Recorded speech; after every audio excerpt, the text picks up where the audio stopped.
सोना खरीदने वालों के लिए एक बड़ी खबर। आपको बता दें कि लगातार सोने में गिरावट दर्ज की जा रही है। सोने के लिए 3 साल का सबसे खराब हफ्ता नवंबर माना जा रहा है।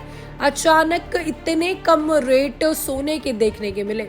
आइए बात करते हैं। सोने की कीमतें लगातार कम हो रही हैं। इंटरनेशनल मार्केट के साथ ही घरेलू मार्केट में भी इसका दाम काफी तेजी से गिरा, क्योंकि अमेरिका में राष्ट्रपति पद के चुनाव में डोनाल्ड ट्रंप की जीत के बाद से ही डॉलर में तेजी का सिलसिला आया और इसका सीधा असर गोल्ड प्राइस पर पड़ा। इसके चलते ये हफ्ता सोने के लिए बीते 3 साल का सबसे खराब हफ्ता माना गया है।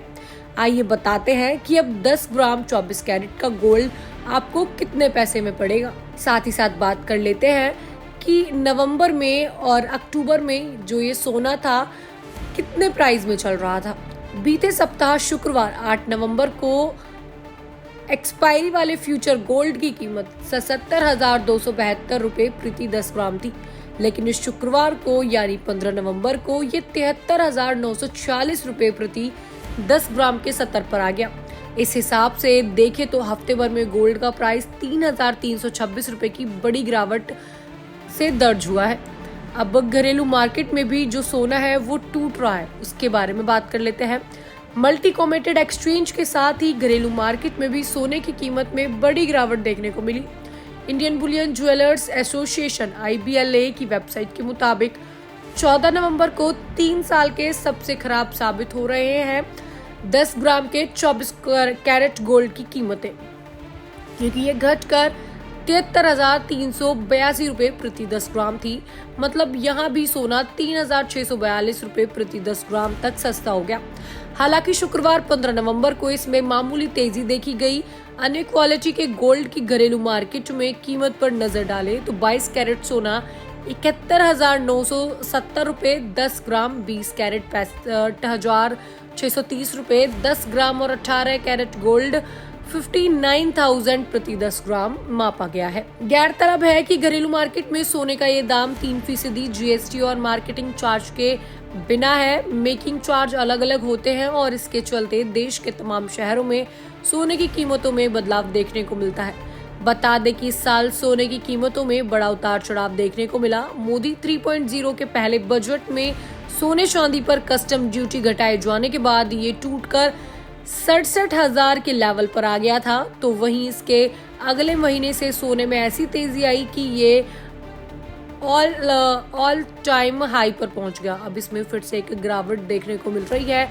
अब देखने वाली बात है कि सोना और कितने नीचे आएगा। अभी तक सोना 71,000 आ चुका है, जो कि नवंबर के पहले हफ्ता में अगर हम देखें तो 78,000 से सोना एकदम से अगले हफ्ते में आके 71,000 गिर चुका है। अब देखने वाली बात होगी कि आने वाले समय में सोना की कीमत और कितनी जो है वो घट सकती है।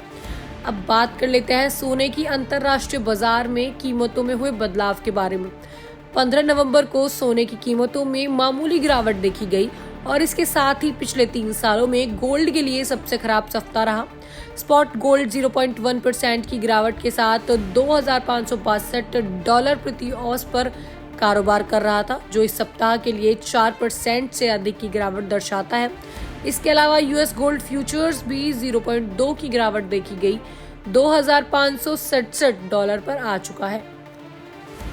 अगर अब हम बात करें कि गोल्ड जो है वो इतना सस्ता क्यों हो रहा है, तो एक बार उसके बड़े कारणों पर अपनी नजर डाल लेते हैं।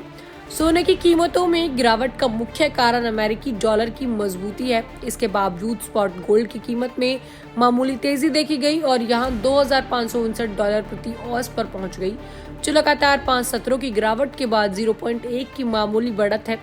बता दें कि डोनाल्ड ट्रंप की चुनावी जीत के बाद अमेरिकी डॉलर में तेजी जारी है, जिसे सुरक्षित निवेश के तौर पर सोने का डिमांड कम हो रहा है। निवेशक अब फेड रेट कट और डॉलर की मजबूती के विकल्पों की तलाश कर रहे हैं। अन्य कारणों की बात करें तो अमेरिका में महंगाई के आंकड़े और US फीड द्वारा महंगाई को नियंत्रित करने के लिए संभावित विराम का संकेत सोने की दरों पर दबाव को कम करने में मददगार हो रहा है। इसके अलावा बिटकॉइन जैसी क्रिप्टो करेंसी के रेट में तेज उछाल देखने को मिला और ये $93,000 तक पहुंच गया है। ऐसे में इसने निवेशकों को आकर्षित किया, मेहता इक्विटीज और कमोडिटीज के उपाध्यक्ष राहुल कलंतरी का कहना है, गोल्ड रेट्स में कमजोरी का कारण क्रिप्टो करेंसी में निवेशकों की बढ़ती दिलचस्पी के साथ साथ अमेरिका डॉलर में उछाल भी है।